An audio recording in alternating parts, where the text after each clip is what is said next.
Good afternoon, everybody, and a very warm welcome to today's UCL Lunch Hour lecture. It is my great pleasure to introduce Dr. Claire Dwyer. Dr. Dwyer is Senior Lecturer in UCL's Department of Geography, and she is Co-Director of the Migration Research Unit. Her Lunch Hour lecture today is entitled Buddhas of Suburbia, Faith, Migration, and Suburban Change in London. Welcome, Claire. Thank you. And thank you for coming. I've borrowed my title from Hanif Qureshi's 1990 novel, a fictionalised account of his journey out of the South London suburbs. Qureshi's coming-of-age novel is in the vanguard of new British Asian fiction, which explored the emergent, everyday multiculturalism of 1970s suburban London. In 2011, the BBC also borrowed Qureshi's title. Their documentary, Buddha in Suburbia, traces the story of 40-year-old Lilung Rinpoche, one of Tibetan Buddhism's three principal reincarnations, as he sets out to gather the lost teachings of his faith.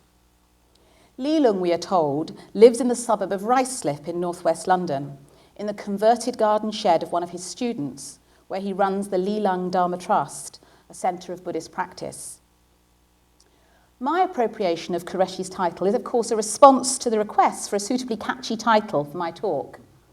However, I also hope that the title captures some of the assumptions about suburban geographies and their relationship to migration and religion, which I want to probe in this talk. Suburbs are conventionally imagined as monotonous, monocultural, materialist. If they're places to aspire to, they're also, as for Qureshi's narrator Karim, somewhere to escape from. Parodies of suburban living, what historian Dolores Hayden describes as the sitcom suburb, also echo and resonate in academic writing about cities, which has tended to ignore suburbia in favour of the assumed more dynamic spaces of city centres. And this perspective is shared by an intellectual history of suburbia, which emphasises processes of modernisation and secularisation. So in the work of Lewis Mumford, for example, mass suburbia represented the anti-city, where connections with all forms of challenge or higher calling were lost, to quote the bland ritual of competitive spending. More recent academic approaches to suburbia, such as Roger Silverstone's landmark book Visions of Suburbia, have shifted away from such straitjacketing perspectives as social modernisation and mass society, towards a new emphasis on suburban modernity. Removed from standard preoccupations, suburbia is treated, at least potentially in this writing, as a site of creativity, agency, social innovation, flexibility and complexity. So, for example, there's a re-evaluation of the creative potential of consumer and popular culture, recognising the everyday richness of, the unexpected richness, of everyday activity. And in other places too, we've seen a kind of more attention to the distinctiveness of the suburban form. So the work of UCL's Laura Vaughan, for example, has argued that we should move beyond a kind of under-theorisation and over-representation of suburban space.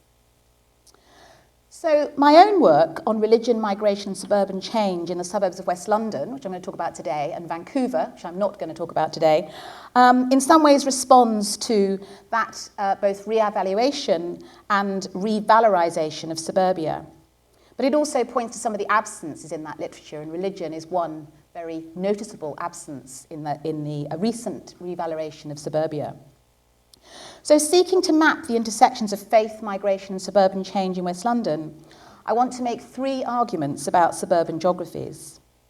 First, I'm going to emphasise the diverse ways in which successive faith communities have engaged creatively with the vernacular suburban environment. Second, I'm going to suggest some of the possibilities of the transformation of suburban spaces of the everyday through the activities of suburban faith communities. And thirdly, I'm going to emphasise some historical continuities in the engagement of faith communities with suburban space, which really sets an alternative framework, if you like, for thinking about suburbia not as this kind of inward-looking space, but as a more extroverted, outward-looking space bound up with transnational connections and trajectories. So Greater London has particularly complex geographies of ethnicity and religious identity which are changing rapidly. The 2011 census showed that the most religiously diverse local authority in the whole of the UK was the suburban borough of Harrow in the northwest London, with four other outer London boroughs, Brent, Redbridge, Barnet and Ealing, also having high religious diversity. Such religious diversity reflects histories of migration and settlement, including both direct migration to the suburbs, for example, in places like Southall in the 1960s and 70s, and distinct patterns of outmigration and suburbanisation of many different groups in the last 20 years. But we've also seen new distinct patterns of direct settlement of migrant groups into outer London suburbs, producing new geographies of suburban superdiversity. But despite these demographic shifts, the sense of suburbs as being beyond multiculturalism retains some power, both in popular culture and as a focus for opposition to the construction of new non-Christian places of worship. So such opposition tends to draw upon racialised notions of place, which juxtapose a multicultural inner city with an imagined white English suburb.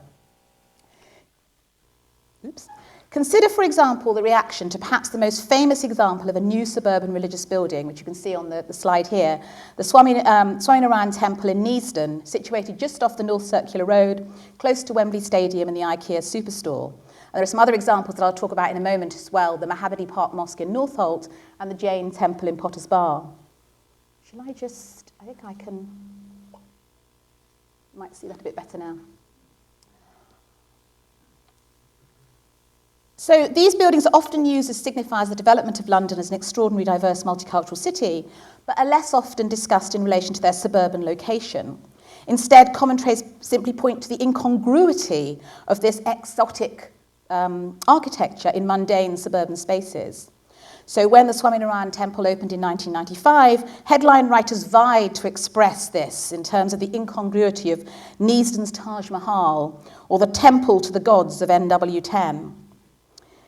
In fact, like many other new diaspora religious buildings around London, the Neasden Temple is a function of the opportunities of the suburban or peri-urban fringe for building new and expansive religious buildings. It was also the direct result of the intervention, if you like, of the local authority after a protracted campaign mobilised by a transnational community to find a place of worship, and the final site was a compromise engineered by the local authority. Similarly, the Mahabodhi Park Mosque, occupying a disused canal-side warehouse after it was displaced from its former premises in a Jewish youth club, was also very much engineered by the local authority and was subjected to a vigorous local campaign of opposition.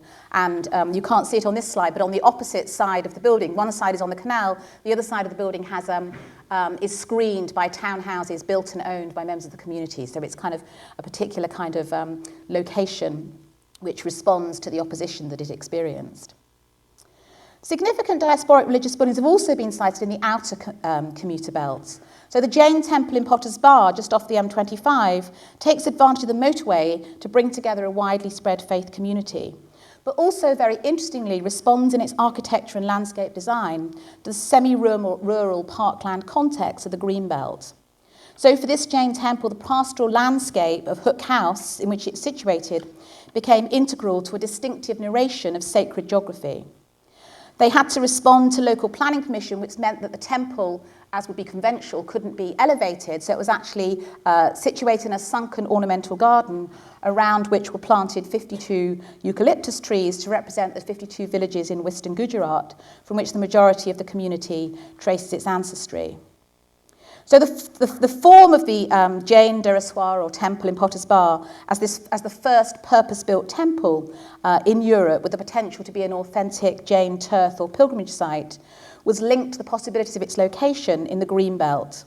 While it's narrated by the community itself as a so-called authentic replica of a traditional temple, I would argue that in fact it's a much more hybrid form of temple that works both with the traditions of the English landscape garden and the restrictions of the Greenbelt. So those three examples work with a form of suburban geography we might define edge city. And for mid-20th century commentators on the nature of suburbia, mobility and transience were key factors that were supposedly eroding sociality in general and organised religious structures in particular. But recent work, particularly on megachurches, suggests that this thesis might be reworked, suggesting that instead mobility and transience become part of a response as well as a cause of secularisation. And I think we can see that in these examples of edge city faith in London. I now want to turn to an alternative mapping of suburban geographies, which draws on my own recent research, another set of research within one suburban locality of West Ealing, which is also where I live, which makes it easier. And I want to trace some of the complex, messy and intersecting geographies of faith, migration and suburban change. Tracing the stories of finding a place for worship and congregational religious practice in this one locality reveals historical continuities as well as change. For examples, congregants at the new church of St. Thomas the Apostle, built in 1933 by Edward Mofe, the architect who went on to win the commission to build Guildford's suburban cathedral, worshipped first in the upstairs room of a newly built suburban house. This house church was just a few streets away from the suburban house which held the house mosque of the Pakistani migrants in the 1970s, who were eventually to relocate to a converted office block, which you see here. So both domestic spaces and more secular spaces have been creatively adapted in suburbia to form places of worship. So the West London Islamic Center occupies 4 floors of this former warehouse, including both prayer and meeting rooms, as well as a gym, which is important for the outreach they offer to the young people on the neighbouring estate. Another secular building adapted for religious worship is the 1930s Orientalist cinema, now occupied by the Elim Pentecostal Church. Now, the adaptation of cinemas for religious worship is widespread in suburban communities, and perhaps particularly for the kind of participatory practice of Pentecostal churches. And it's perhaps particularly ironic because the anxiety expressed in some of those mid-century commentators about modernity and secularization often juxtapose the cinema with the church as sort of taking away the kind of appropriate activities that suburban population should be doing. So they were going to the cinema instead of going to the church. Somewhat ironic that these cinemas have now become churches. For the Ealing community, their occupation of this building comes with a commitment to retaining its elaborate Orientalist architecture. It's a building listed by the English Heritage, and the maintenance of the building is often narrated as a kind of appropriate Christian stewardship. And it's very interesting, the secular heritage of the building is not problematic for the community, who talked about being able to adapt the cavity formerly housed by the cinema's organ for their own baptismal font. So they've been able to use the building in quite interesting ways. Before St. Thomas's Church, which I showed you, before it moved from its front room of a suburban house to a purpose-built church, it occupied one of these buildings, the so-called tin tabernacles that I'm sure will be familiar to many of you. This is another tin tabernacle built in the 1890s in Drayton Green for West Ealing's rapidly expanding suburban population, but it quickly declined and there was a very small population. These kind of self-assembly iron churches were similar to many built across the empire, and they were kind of supplied by mail order companies and sort of shipped across the empire and across the UK. As you can see, this is now occupied by the Ealing Liberal Synagogue, who took over the building in the 1950s and have preserved the exterior, although as you'll see in a later slide, the interior looks rather different. 2 other recent religious communities have also adapted former Christian places of worship. The Sri Kanaga Turkayam Hindu Temple in West Ealing occupies a former Baptist church. While the exterior of the building is, because of heritage reasons, is unchanged, they've been able to adapt the interior as a Hindu temple. Although they're also hoping to build a more purpose-built building adjacent to it. And perhaps this was the most surprising. The Ealing Gurdwara on Drayton Bridge Road, just yards from the Ealing Liberal Synagogue, is housed in a building which might look like an adapted secular warehouse, but in fact is another building which has been transferred from one faith community to another. The hall was purpose-built in the 1980s by the Plymouth Brethren congregation, but sold in the 1990s to a Sikh congregation who were moving west from Shepherd's Bush. So, tracing these examples of adaptation of a range of built forms for worship in the suburbs, it's possible to add religion to the predominantly secular discourse of new suburban studies. Seeking to puncture the homogeneity of suburbia with a celebration of the creative transformations of suburban semi-detached houses, writers from new suburban studies have recognised gardening or DIY as examples of creativity. However, more spiritual forms of creativity and adaptation are evident, whether it's in the creation of house mosques and churches, accommodation of Tibetan monks in garden shed Dharma centres, in the transformation of suburban cinemas, or in the remaking of former churches to new places of worship. A second strand to this argument about suburban creativity might look at some of the more purpose-built places of worship. And I want to just contrast two purpose-built places of worship to make this argument about suburban creativity. So the first is to return to St. Thomas the Apostle Church in Hanwell, which, as I said, was built in 1933 by Edward Moath as a prototype or miniature for Guildford's Cathedral. And what's quite extraordinary is in this seemingly ordinary suburban church, the significant sculptural work by Eric Gill and Vernon Hill, both now recognised as major figures in English 20th century sculpture and design. But other art in the church makes more direct connection to the suburban lives of the congregation. A mural by Elizabeth Starling in a small children's chapel places the Annunciation and Nativity in a landscape of semi-detached homes and allotment gardens. So the church emerges then not just as a significant site for creativity in the suburbs, but of creative responses to the new suburban world. In the 21st century, Muslim architect Ali Manghera has designed the new Salaam Center, currently under construction in the neighbouring borough of Harrow. As you can see at the top, the new building replaces an old prefabricated building built as a Nafi restaurant in the post-war years. From the outset, the aim was the building was to produce a civic building that would serve the needs of the Muslim population, but also be a venue open to the wider community. As its name, the Salaam Center, suggests, it was defined not as a mosque, but as an interfaith or shared space. Talking about his design, Manghera talks about the ways in which he responded in the design to thinking about this openness and inclusion with an emphasis on light and space. A key feature of the building is what he calls fractal geometric patterning, incorporated into the facades which allow daylight to filter in, creating distinctive shadows. Manghera explains that the community's East African ancestry provided a conceptual base for thinking about design of the building with its curved lines and linked spaces, seeking a link between the nomadic mosques of early Islam in Arabia and the diasporic history of contemporary Muslims in Britain. These migratory journeys of the Shia diaspora, Muslim diaspora, are also incorporated more explicitly into the geometric patterning of the building's facade. So his designs includes different sets of patterns drawn from Persia, India, Tanzania. And these transnational linkages with different places of the community are combined with a reference to the suburban vernacular. So that the fourth pattern in the design draws on motifs from William Morris wallpapers.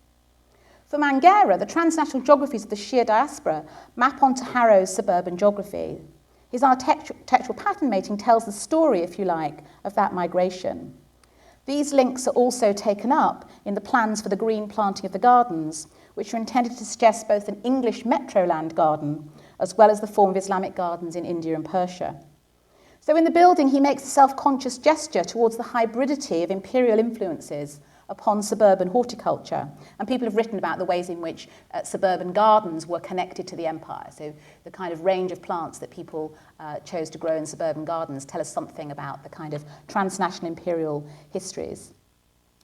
Manghera's evocation of William Morris also connects to another very interesting set of kind of transnational geographies. So William Morris and his contemporaries in the arts and crafts movement were strongly influenced by patterns and designs encountered in Britain's imperial project, particularly, for example, through contemporary exhibitions that they encountered. So I hope I've begun to give you a picture of the complex and changing geographies of suburban space and the ways in which religious communities have engaged with suburban space in different ways. In the couple of minutes I've got left, I just want to move briefly outside the walls of congregational spaces to consider some of the continuities in the transformation of space through the actions of faith communities. One of the themes I've been developing in my work is the transformation of the everyday spaces of suburbia, streets, homes, shopping centres, through the practice of suburban space. And I argue it's a shared aspect of congregational life which has both contemporary and historical resonance. So I don't have an image for it here, but one of the very striking things is during Friday prayers at the West London Islamic centres, worshippers fill the car park and nearby streets, and the character of life in the busy shopping street is markedly changed as worshippers congregate before and after Friday prayers. The rhythm of suburban life is shaped by faith activities. A few streets away in August, the colourful chariot procession to celebrate the Hindu festival Mahastram transforms the streets around the temple, with worshippers carrying offerings of coconut or milk, and some performing feats of endurance to honour the goddess. The significance of these events needs to be understood not in the sociological sense, of which geographers perhaps might talk about the contesting of suburban space by different uses, but I also think in a more profound way in which the spiritual geographies of suburban space are being remapped through the purification and sanctification of the secular suburban geographies surrounding the sacred home of the goddess. And such performances might find echoes in the Easter processions or pageants on Saints' Days that I've excavated from archives at St Thomas the Apostle Church or the neighbouring Catholic Church of Our Lady and St Joseph. We might put those alongside the revival of an annual Walk of Witness organised by Churches Together in Hanwell and West Ealing. Not exactly a direct response to non-Christian public acclamations of faith, so much as a renewed self-confidence in the acceptability of performances of faith identity in suburban space. In the last part of the talk, I just want to reflect on how I've been exploring these ideas about faith migration and suburban change with some of the suburban faith communities themselves. In 2013, funded by UCL Beacon Bursary, I organised a collaborative photographic exhibition called Faith in Suburbia, a shared photographic journey, which was a collaborative project with 6 senior citizens from different places of worship in West London, and many of the places that I worked with you will already seen on some of these slides, alongside a professional photographer whose job was to advise and not to take photographs. The photographs you're about to see was taken by the participants themselves. So the project was an opportunity to both engage local communities with the research, but also hopefully as some kind of catalyst for opening up spaces of interfaith dialogue in the locality where the research had been taken.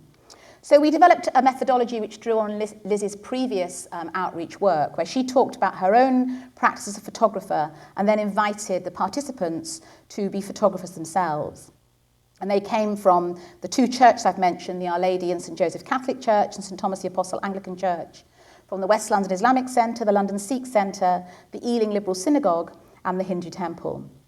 Participants visited each other's places of worship, took photographs, and then shared in the selection and curation of those photographs. And the aim of the photographs was to produce what we called 6 faith banners, and you can see an example up the top there.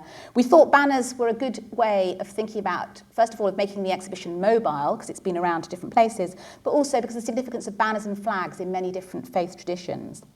So the exhibition was held at UCL last year, then at Gunnersbury Park Museum, which is a local history museum, so you can see that in the picture there. And since then, it's been on tour to the different faith places of worship who participated in the research. It's had a very appreciative audience from both, so people have talked about the way in which it celebrates multicultural faith and the ways in which they've expressed surprise about the diversity of places of worship in their locality. And the participants were also unanimous in the experience themselves. But what's interesting about the outreach project or the dissemination project is also changed my own, or given me new directions for the research project itself. So if we look at the photographs taken, there's a picture of, this is the interior of the synagogue that I mentioned earlier, the interior of the Gurdwara, and this is the interior of St Thomas's Church. And you can see people both thinking about taking photographs and taking photographs. So for me, the practice of the project enabled me to think of new ways of seeing my own research object. The photographs taken and selected by the participants convey the significance of practice of faith in their locality. While the congregational spaces, the buildings, were a starting point, participants chose to convey, for the most part, not the architectural spaces, but something of their meaning as places of spiritual life and communal belonging. So the most striking aspect of the photograph selection, and remember they chose the photographs, was a focus on the everyday lived material practices of these suburban places of worship. So, for example, these images of graffiti's boards where children do their Quran practice, and there's a second picture from the mosque here, convey, I think, a sense of the vitality of the spiritual life of this busy mosque, which is rather belied by its ugly and mundane exterior, which you saw earlier. In contrast, on our visit to the building which perhaps has arguably the greatest architectural merit, the St Thomas the Apostle Church, Participants chose not only to take photographs of the spectacular Reredos or the Eric Gill sculptures, but instead concentrated on a series of photographs of the hand-stitched kneelers, which depict local landmarks and even former vicars. In selecting pictures of the reverse of the kneelers, where the donor was named, a tangible connection was made both with present and former churchgoers and with the embodied labours and material practices of members of the congregation. So the photographs taken by the participants suggest, I think, in their ordinariness, the recent validation of mainstream suburban cultures with which I started this lecture. However, they also invite greater analysis. A contemporary shift in religious studies towards the vernacular points to the significance of material and domestic cultures in understanding faith, identity, and practice. Paying attention to the ways in which ordinary faith lives are lived in everyday suburban spaces opens up important ways, perhaps, both to reconfigure suburban geographies, but also perhaps new directions for thinking about religious practice in different places and suburban religious material cultures in both congregational spaces, but also in domestic spaces. And if you're interested in seeing some more pictures from the exhibition, there's various places that they are available on the slide there. Thanks.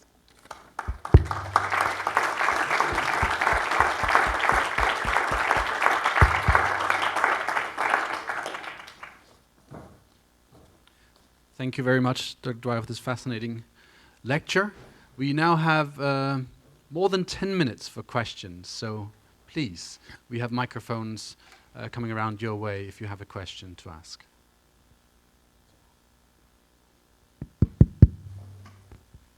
Thank you. Tom Cohen, UCL Transport Institute.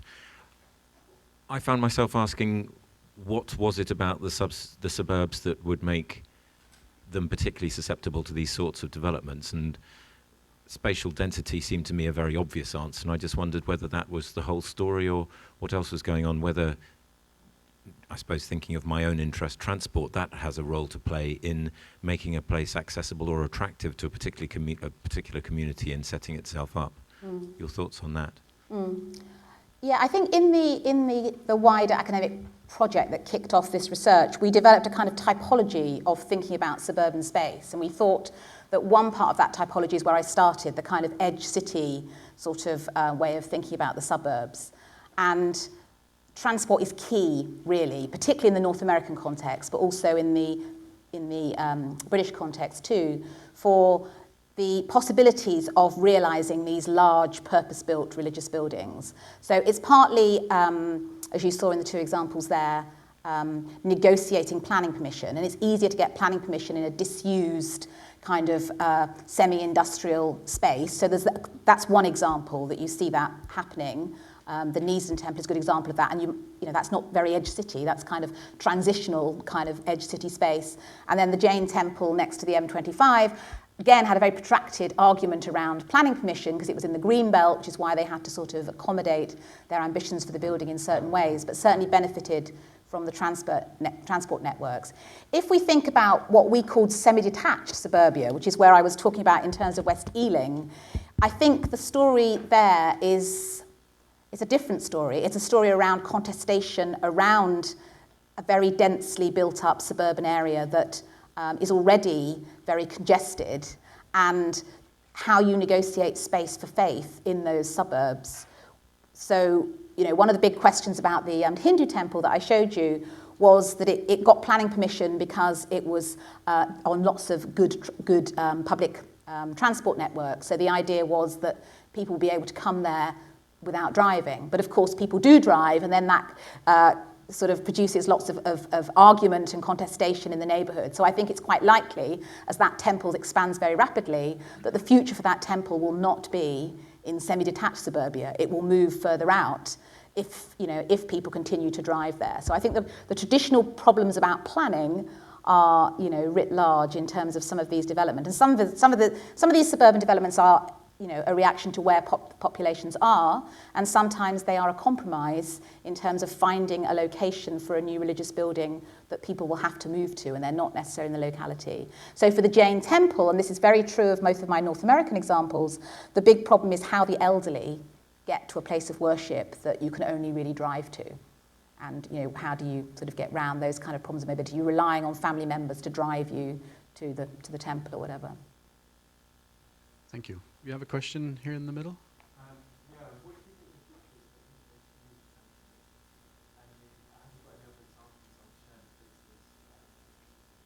Yeah, I mean, it hasn't been a focus of this project, and there's been some really interesting work actually in sort of geographies of religion around kind of interfaith spaces. I mean, I think until the Harrow Salaam Center is built, it's difficult to know how it will be realised. So part of the story of the building in terms of getting planning permission and the architectural vision for the centre is very much about a kind of shared community space. Whether it actually becomes a shared community space in practice will be interesting to see. One of the things I didn't talk about, but I found very interesting in terms of mapping the diversity of faith within my own kind of neighbourhood, was how many shared religious places there are. So there are lots of examples of churches, for example, sharing their building in different ways, usually with other Christian groups. But for example, St. Thomas the Apostle Church has a Hindu women's group that meets in their church hall. So there are lots of examples of churches sharing buildings in those kind of ways. I think I've just put in some money for a project which is rather ambitious but be fun to do, because having worked with older people in the locality, I thought it'd be fun to work with young people. And the architect that I just talked about, Ali Mangera, is very interested in working with young people. So the proposal we've put in is for groups of young people from the different communities to come together to kind of, I mean, it's a very architectural sort of thing, we wouldn't build this, but to plan our imagined interfaith space. What would it look like in terms of thinking about shared faith spaces? So that's a kind of partial answer, but I haven't really focused on shared buildings, particularly in the project. Thank you very much. Other questions? Yes, we'll just wait 1 second for the microphone, sir. It's coming here. Oh, Anrat, is it particularly unusual to find a building that is very definable as part of one religion being used for, like Christian churches, adapted? You mentioned the Jewish example. Are there others? Yes, I think it's very common. So I think one of the things that I was trying to say about, in terms of the project, was all of you could probably look around your neighbourhood and tell very similar stories about transition. So part of the project was about making visible faith in suburbia, which has been quite invisible in narratives of suburbia. But yes, it is common, and it's common very simply because of planning. So it's much easier to change the use from one faith community to another in terms of the use. But the problem is often how you adapt that building. So English Heritage, for example, have been very concerned about preserving buildings when they're taken over from one religious community to another, and making sure that, so that I mean, it's not a church, but the cinema, they're exemplary custodians of that 1930s cinema, quite surprisingly, really, in terms of how they think about that space, because they've really tried to keep it in its kind of 1930s spectacular Alhambra kind of style. But for religious places of worship, there's often that balancing act. So the Hindu temple has only got this tiny bit of embellishment on the top, on the outside of what was a Baptist chapel. Otherwise, they're not allowed to do anything externally to the building. So it's that balancing act. But certainly in terms of planning, it's the easiest way, really, to shift from one faith community to the other. And sometimes the way it works is that the sort of faith communities can sometimes be compelled to sell to the highest bidder, which may be another faith community. So you can imagine that sometimes there are kind of squeamishness, if you like, between a faith community that may not want to sell a Christian building to a non-Christian other religious group, but that the requirements are sometimes such that they are required sometimes to pass on those buildings. So there's some interesting, and one of the things about the photography project, which I really enjoyed, was that the two people who were representatives from the Christian churches had been to that temple when it was a church and were very familiar with it, and had never been to it since it had been a temple. And actually it was quite cathartic for them to go in there, meet people, chat to them, and sort of see it in its second life, if you like, as a temple. Thank you very much. Further questions?